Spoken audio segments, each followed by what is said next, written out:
Medak collectorate meeting హాల్లో రైతు సమావేశం జరిగింది. ఈ కార్యక్రమంలో కలెక్టర్ రాహుల్ రాజ్ పాల్గొని ప్రసంగించారు. రైతులు ఎలాంటి అపోహలకు పోకుండా రుణమాఫీకి సంబంధించిన సందేహాలను వ్యవసాయ శాఖ అధికారుల ద్వారా నివృత్తి చేసుకోవాలని కలెక్టర్ సూచించారు. క్షేత్రస్థాయిలో వ్యవసాయ అధికారులు అందుబాటులో ఉండి రుణమాఫీకి సంబంధించిన సందేహాలను నివృత్తి చేస్తూ బ్యాంకు అధికారులతో సమన్వయం చేసుకోవాలని కలెక్టర్ ఆదేశించారు.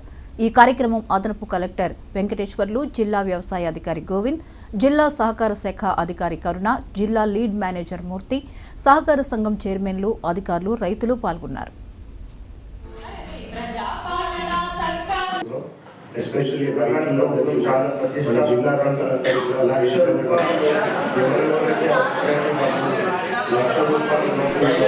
సో వాళ్ళందరికీ కూడా ఒకటే రోజు అంటే ఆనరబుల్ సీఎం గారు అక్కడ హైదరాబాద్ సెక్రటేరియట్ లా ఇనాగ్రేషన్ చేయగానే అందరి అకౌంట్లలో కూడా అమౌంట్ ఒకటేసారి డిపాజిట్ కావడం జరిగింది.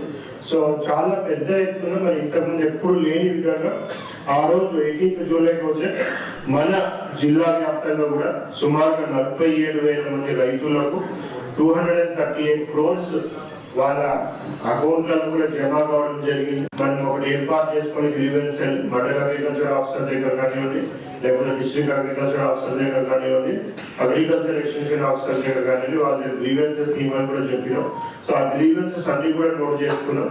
ఆ గ్రీవెన్సెస్ అన్ని కూడా మాక్సిమం రిజాల్వ్ అయ్యి మరి ఈ రోజు ఏదైతే వస్తా ఉందో సో ఇండియన్ బ్యాంక్ లో కూడా కొన్ని గ్రీవెన్సెస్ రాకపోవడం జరిగింది అప్పుడు సమ్ ఆధార్ కరెక్షన్ వాటి వల్ల. సో అవన్నీ కూడా రిజాల్వ్ చేసుకొని ఇప్పుడు ఆ ఇండియన్ బ్యాంక్ సంబంధించిన అకౌంట్లను కూడా ఈ రోజు 1 lakh ప్లస్ 1.5 lakh రెండు కలిపి కూడా వాళ్ళ అకౌంట్లను కూడా ఈ రోజు డిపాజిట్ రావడం జరుగుతూ ఉంది. సో సుమారుగా సక్సెస్ఫుల్ గా ఫస్ట్ ఫేజ్ లో మనకి ఆల్మోస్ట్ మోర్ దాన్ 98% అందరికి కూడా వాళ్ళ అకౌంట్లలో మనం డిపాజిట్ చేయడం జరిగింది.